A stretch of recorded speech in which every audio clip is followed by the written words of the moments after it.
ஹாய்ப்பா. எல்லாம் என்ன பண்ணிட்டு இருக்கிறீங்க? எல்லாம் சமைச்சிட்டிங்களா? சாப்பிட்டீங்களா? சாப்பிட்ருந்தா கமெண்ட்ல சொல்லுங்க. வாங்க இன்னைக்கு அம்மா வீட்டில் என்ன சாப்பாடுன்னு பார்க்கலாம். பாருங்க, சூடாக சுட சுட ஆவி பறக்க சாப்பாடு தயாராக இருக்கிறது. தட்டில் அப்படியே 2 கரண்டி எடுத்து இப்படி போட்டுடலாம். அப்படி போட்டாச்சு. அது எடுக்கும்போது கம்மியாக தான்ப்பா வருது சாப்பாடு.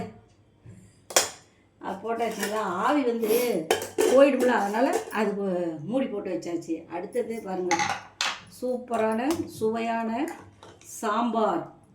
சாம்பார் தூக்கி இப்படி சாப்பாட்டு மேலே ஊற்றிடலாமா? ஊற்றுங்க. அப்படியே. ஐயோ, கத்திரிக்காய் வேறு வருது, முள்ளங்கி வருது, அவரைக்காய், மாங்காய் வந்து எங்கள் மருமகளுக்கு பிடிக்காதுப்பா, அதனால் வந்து அவருக்கு வந்து சாம்பார். அடுத்தது இங்கே பாருங்க, சூடு தாங்க முடியலப்பா என்னால், பள்ளிப்பாளைய வாழைக்காய் வறுவல்.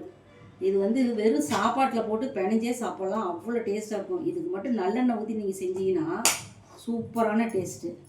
பாருங்கள், அம்மா வீட்டில் எப்பயும் போல் தயிர். வாங்க சாப்பிட்லாம். இன்னைக்கு பிறந்த நாள் திருமண நாள் உள்ளவங்களுக்கு வாழ்த்து தெரிவிச்சுக்கிறேன்பா. பாய்.